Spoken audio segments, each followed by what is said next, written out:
And we're back to the same spot where this started. I came back to the original spot where I filmed the first video, which was buying a 2011 is350 in 2023. So I decided, why not come back to the same spot and update you guys 1 year later now, tell you how much I've spent on maintenance on this vehicle, any problems that I've had with it, and just give you like a breakdown. This won't include mods. If you guys want a separate video of that, since I'm not like done with the car, there's still so much that I want to get done. I'll film like a short, like in the middle update of how much I've spent on mods. But yeah, let's not make this video dragged out more than it has to be. Let me break down how much I paid for the vehicle, all the maintenance I've done for it, all the maintenance that I've done for it, and yeah, just show you what it's like owning a high mileage Toyota at this point, because the reality of it is this is a Toyota and this thing is built like a tank. Okay, so I ended up spending $13,999 on this vehicle. A year ago, this was like the whole video that started this channel. Really bad quality video that I uploaded, but I was like, listen, I love this car and I genuinely wanted to make content to help people out, because I was like Googling like is350, like, you know, is350 versus is250. And I was like, just trying to find high quality content, and I really couldn't find that on YouTube. So I hope I've like made some worthy like content on YouTube that's gonna help other people in the future. I ended up spending, just to give you some context, because I imagine there's someone out there, right? I didn't want to spend close to 14K for this vehicle. This vehicle had 125K miles, but I waited a year before that to actually purchase this vehicle. I kept hunting and searching and searching. And I had a friend who had a 2007 is350 who had like, I think his vehicle had 90K when he purchased it, and he paid 12K. Private seller, not through a dealer. So I obviously had a bunch of dealer like fees stacked on top of what I paid. I was really hoping to get it to 12K, but honestly, it was just so much back and forth, and this was an all-wheel drive, so these are like harder to find, quote unquote, and it was a 2011. So I was like, you know what, it's a Toyota, it's reliable. I had a pre-purchase inspection of the vehicle, and I bought it. And the vehicle was great. It had no issues at first glance, and up until now, genuinely, I've had zero problems. That's the reality of it. I've had a couple stuff that I had to fix, and I did like tally it up to show you guys. Obviously, there are some general things that I had to work on, right? Those are like, you can't not do that. It's just that, you know, this was my first vehicle, and there are a lot of things I would look out for if I was purchasing this vehicle, just because this was one of those, like, it wasn't like a dealer, like a certified dealer. It was like, you know, like a local dealership that like had this vehicle. I guess someone like traded it in to get a different vehicle. I didn't notice that the tires, when I got them, they were okay, but I didn't know that, you know, all-wheel drive tires had to have like the same size, and I didn't know. It was, you know, it was my first time buying it. So after a year, I recently got new tires. I got Michelin All Pilot Season Sports, and that with the alignment and the balance, which obviously this is something you're going to have to buy with a vehicle, was $856. I got a decent deal. I got these at Mavis, and I called in and I tried to, like, you know, just negotiate with them a little bit. They're more willing to negotiate, and they brought down the price. As you guys have seen in my last video, I ended up having to replace the brake pads, the calipers, and the rotors. I actually didn't have to.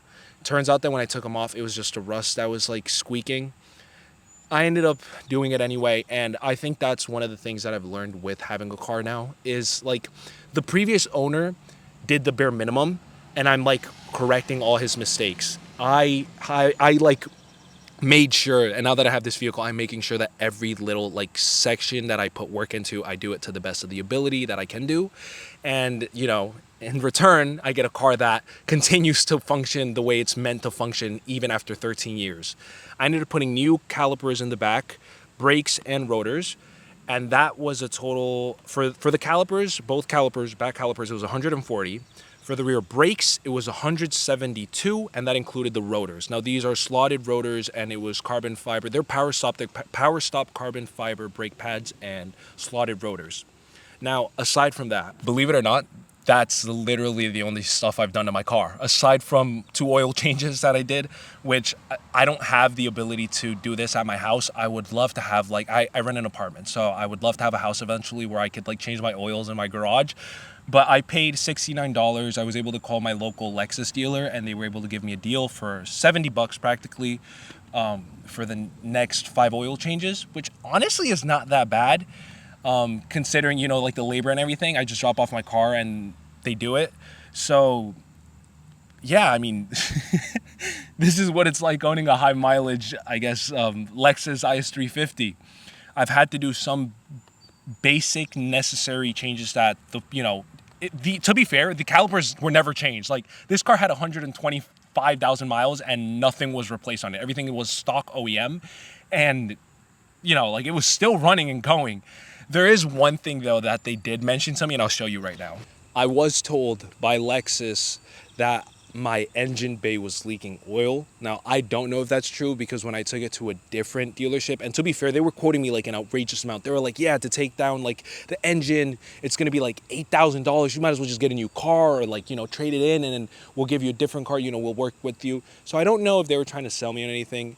I haven't been told about this by any other mechanic, because before I did change the rear brake calipers, I took it to two different auto body shops, two mechanics, not auto body shops. And they were like, yeah, you need new calipers, new rotors. Again, like, to be fair, I did need new brake calipers for the back, but it wasn't like a dire need to change. I would have been fine driving this car for another 5,000 miles. I did it anyway. Again, I'm happy I did it, just because that gets me protected, and I'm 100% sure that the work I'm doing onto my vehicle is 100% good, and I'm not like cheating myself out. So that's the only other thing. Anywhere else, this vehicle has not given me a single issue. I have had no problems at all. I've had like nothing. I've had no lights on my dash. Aside from that, I had a light on my dash when I put a steering wheel cover on my car. And I had a light because I didn't know that when you take off the steering wheel, you have to, I guess, recalibrate it. That was it. That was the only light I've ever had, and it was the thing that scared me. And that was it. Aside from this car has literally been, I pray to God every day that this car never drops me, and it has gone. And I drive this car the way it's meant to be driven. I have fun with this car, and I cruise through it, and I take it everywhere. This is my daily driver. This is my baby, and it has never given me any issues. So if you're watching this video and you're like, hey, should I get an is350? You definitely should. This will always be the car I will recommend to anyone who is looking for like their first car. And if you can afford one, I 100% recommend it. Like, it has the luxury side of it, the reliability side of it. It's quick. Like, it looks great. It has so much potential. Like, in the mod community is amazing. I'm glazing this car at this point, but listen, before I got my first car, I was like searching and trying to find out what I should get. I didn't know what to get. I was like, is250, should I get an Infinity? Like, I had no idea. And I happened to find this because like a mechanic friend that I had recommended me an is250, and I found out that they had like a carbon buildup problem and is350 didn't, and it was quicker and it also looked great. So I was like, hey, listen, this actually might be good.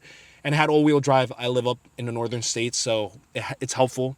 It's really helpful. And I mean, aside from that though, yeah, I've had no issues, and I'm so grateful to have this vehicle. And there's not much else I can say without just continuing boast about this car.